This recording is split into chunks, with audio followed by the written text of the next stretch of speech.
Congress party के राष्ट्रीय अध्यक्ष भानु प्रताप जी हमसे बातचीत करते हैं। सर, आप कैसे देख रहे हैं, किसान जो है जैसे तैसे करके दिल्ली तक जो है एंटर कर चुके हैं, मोदी सरकार को जो है आखिरकार झुकना पड़ा और उनको जो है बुराड़ी में जगह देनी पड़ी, लेकिन जो अब किसानों पर जो है उल्टे आरोप लगाए जा रहे हैं, उनको पाकिस्तान समर्थक बताया जा रहा है, उनको खालिस्तानी समर्थक बताया जा रहा है। कैसे आप देख रही हैं? पहले जो है जब भी कोई आंदोलन होता था उस पर जो कहा जाता था इसके साथ जो है पीएफआई इसको फंडिंग कर रही है, कुछ भी मुद्दा हो, कोई भी किसान, कोई भी व्यक्ति अगर सरकार से सवाल पूछ रहा है तो इस तरह के आरोप लगाए जा रहे हैं। कितना दम आपको लग रहा है इन आरोपों में? देखिए, ये आरोप सरासर झूठे हैं और किसानों को, बिल्कुल बेगुनाह किसान जो अपने जो उनका अधिकार है उसके लिए संघर्ष कर रहे हैं, जो उनके विरोध में मोदी सरकार ने पिछले दरवाजे से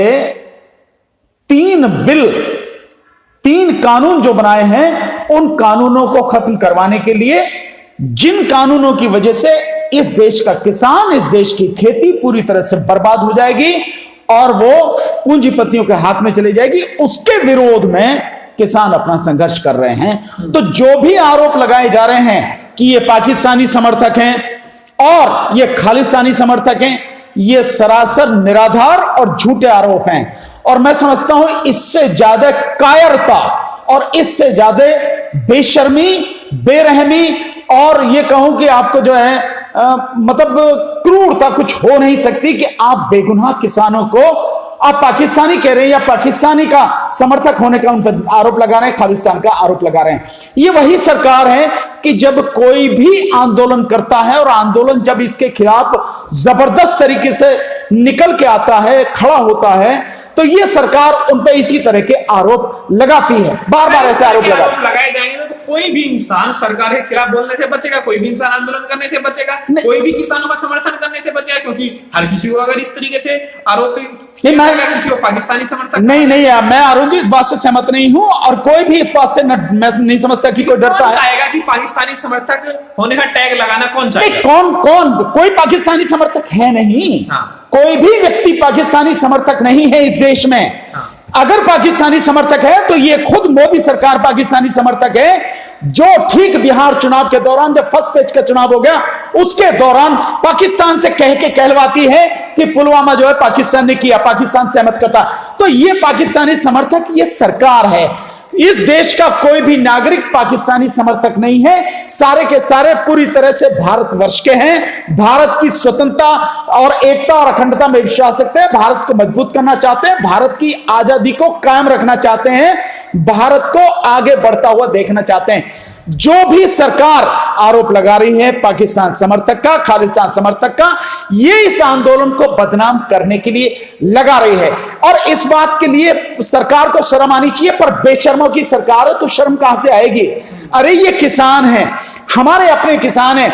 ये आज जब तुम्हारी बिल्कुल रीढ़ टूटने की स्थिति आ गई है, किसान इतनी मजबूती से पूरे पंजाब का, पूरे हरियाणा का, राजस्थान का और उत्तर प्रदेश का, मध्य प्रदेश का, इसके अलावा तमिलनाडु, कर्नाटक में भी किसान खड़ा हो रहा है, इधर पश्चिम बंगाल, बिहार में भी किसान खड़ा हो रहा है। जब पूरे देश का किसान खड़ा होना है और ये आंदोलन जबरदस्त तरीके से पूरे 13-14 हजार जो गांव हैं पंजाब के, वहां से हर गांव से 3-3, 4-4 ट्रैक्टर भर के यहां आ रहे हैं, हजारों की संख्या में ट्रैक्टर और लोग जो है पैदल किसान यहां आ रहे हैं, उस सबसे सरकार घबराई हुई है। और ये जो परमिशन दी गई है बुराड़ी तक आने की, दिल्ली में एंटर करने की, ये सरकार की उसी मतलब पीछे हटने का, जो 4 कदम सरकार पीछे हटी है, किसानों के दृढ़ संकल्प के सामने, उनके आत्मविश्वास, उनकी शक्ति के सामने, उनकी एकता के सामने सरकार जो घुटने टेके है, जो झुकी है, ये उसी का नतीजा है। और ये आरोप बेबुनियाद है, मैं इसका पुरजोर खंडन करता हूं। किसान इस देश के हैं, किसान किसी भी हालत में ना पाकिस्तान समर्थक है ना खालिस्तान समर्थक है। सर, एक सवाल ये है, क्योंकि जो है कोरोना की दवाई दी जा रही है, उधर जो है बीजेपी सरकार जो है, बीजेपी के बड़े बड़े नेता, बड़े बड़े मंत्री हैदराबाद के जो है नगर निगम के चुनाव में व्यस्त है, वहां रैलियां कर रहे हैं। क्या वहां पे कोरोना नहीं है क्या? देखिए, बेशर्म सरकार नगर निगम के चुनाव में, मैं कह रहा हूं बेशर्म और निकम्मी सरकार है जो झूठा। जब देखे, मैंने आपको पहले भी के उदाहरण बताया, मैं आपको बताता हूं। आप बिहार चुनाव करा रहे हैं जिस समय इस देश में 1 लाख संक्रमित कोरोना के मरीज प्रतिदिन आ रहे हैं। आप बिहार का चुनाव करा रहे हैं, और बिहार के चुनाव में कितनी बड़ी बड़ी रैलियां हुई हैं, खुद बीजेपी की और अन्य की भी, सबकी जो रैलियां हुई है सबने देखी हैं। जिस समय बिहार चुनाव का रिजल्ट आया, उसके बाद जीतने के जश्न बीजेपी दिल्ली में मना रही है। दिल्ली में अपने राष्ट्रीय कार्यालय में, केंद्रीय कार्यालय में, और प्रधानमंत्री खुद मौजूद हैं, जो देह से दूरी का जो वो करते हैं, मास्क लगाने की बात करते हैं, 2 गज दूरी के पालन की बात करते हैं, वो सारी प्रधानमंत्री उस मीटिंग में मौजूद हैं, गृह मंत्री मौजूद हैं, जो उसके अध्यक्ष हैं, राष्ट्रीय अध्यक्ष, वो उसमें मौजूद हैं। और आप कह रहे कोरोना, यानी किसानों के लिए कोरोना है, मजदूर अगर आंदोलन करते हैं उनके लिए कोरोना है, छात्र आंदोलन करते हैं उनके लिए कोरोना है, और तुम जो करते हो उसके लिए कोई कोरोना नहीं है। अभी हैदराबाद की आपने बात बताई, अभी जो इससे पहले जो जब इन्होंने शिलान्यास किया था मंदिर का, उस समय कोई कोरोना नहीं था। सरकार अपना कोई भी काम करती है उसके लिए कोई कोरोना नहीं है, लेकिन सरकार के विरोध में जब इस देश के मजदूर, इस देश के किसान, इस देश के छात्र, इस देश के बेरोजगार और इस देश को बचाने वाले और जितने भी आंदोलनकारी हैं वो सब आंदोलन करते हैं, तो इस देश में कोरोना, ये केवल और केवल आंदोलनों को रोकने का हथकंडा बन चुका है। आपको लगता है कि सरकार पीछे हटेगी, जो कानून जो बनाए हैं उनको वापस लेगी?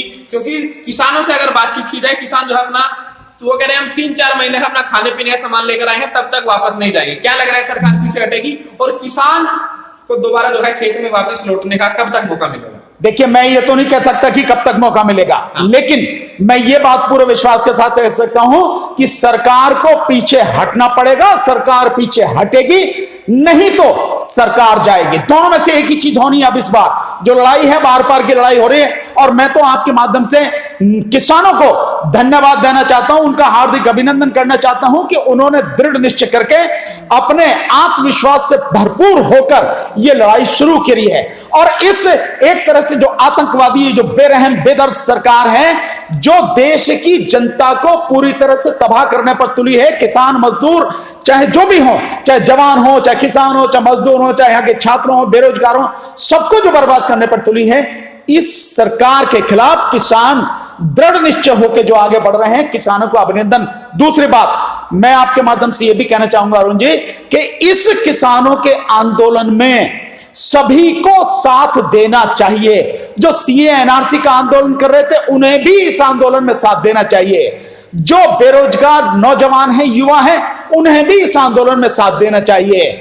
जो हम लोग ईवीएम का आंदोलन कर रहे हैं, हम भी किसानों के साथ हैं, पूरी ताकत से, पूरी शक्ति के साथ में उनके साथ कदम से कदम, कंधे से कंधा मिला के। जितने भी मजदूर हैं उनको भी किसानों का साथ देना चाहिए। जितने भी बैंक कर्मचारी हैं, जितने भी फौजी हैं, रिटायर्ड फौजी हैं, पूर्व सैनिक है, उन सबको भी किसानों का आंदोलन का साथ देना चाहिए। वो इसलिए कि जो आंदोलन वो कर रहे हैं वो इस देश को बचाने की, केवल खेत को या किसानों को बचाने की नहीं है, इस देश को बचाने की लड़ाई है। और इस देश को बचाने की लड़ाई अगर किसानों ने शुरू की है, सब किसी को उनका साथ देना चाहिए, पूरे विपक्ष को उनका साथ देना चाहिए, सभी सामाजिक संगठनों को उनका साथ देना चाहिए और इस ताकत को मजबूत करना चाहिए। और मैं ये कहना चाहूंगा कि इस लड़ाई को, इस सरकार को इस देश से बर्खास्त करने की लड़ाई में बदल देना चाहिए। इस सरकार को जाना ही पड़ेगा, और नहीं तो ये सरकार को इनकी किसानों की मांग माननी पड़ेगी। सर आप ये बताइए, जो किसानों के सामने जो है कंटीले तार लगाए गए, गड्ढे खोद दिए गए, सरकार इसको सड़क बनाने का काम होता है, वो गड्ढे खोद रही है। इस तरीके जो है तस्वीरें सामने आई, जिस तरीके से जो किसानों के ऊपर डंडे मारे गए, जिस तरीके से उनके ऊपर जो ठंडा पानी गिराया गया, आप कैसे देख रहे हैं? अगर पंजाब हरियाणा का किसान इतना परेशान है, माना जाता है पंजाब हरियाणा के किसान तो सबसे खुशहाल है, अगर वहां ये स्थिति है तो पूरे देश भर के किसानों की क्या स्थिति होगी? बिल्कुल आप सही कह रहे हैं कि जिस पंजाब में 18,000 रुपए पर मंथ की इनकम बताई जा रही है औसत किसान की, और बिहार में और उत्तर प्रदेश में 3,500 रुपए पर मंथ जो उसकी जो बताई जाती है, जो इस समय जो उसकी इनकम है, तो आप समझ सकते हैं कि अगर 18,000 वाला परेशान है तो 3,500-4 हजार वाले की क्या दुर्गति हो रही होगी, वो कितना परेशान होगा। निश्चित रूप से वो बहुत परेशान, और इसीलिए यूपी का किसान भी अब आंदोलन के साथ में कंधे से कंधा मिला के खड़ा हुआ है। चाहे आप मोदी नगर चले जाइए, चाहे आप जो है यमुना एक्सप्रेस वे की तरफ चले जाइए, यूपी का किसान भी वहां आके डट गया है, मोर्चे पर डट गया। दूसरी बात, ये जो आप बात करें, देखिए किसी भी आंदोलन में कोई भी बात होती है, और विशेषकर मैं यूपी के संदर्भ की बात बताना चाहूंगा, अगर आंदोलनकारियों ने कहीं कोई बात करी, वो कभी करते नहीं हैं, पुलिस वाले ही बदतमीजी करते हैं, पुलिस वाली सरकार ही बदतमीजी करवाती है।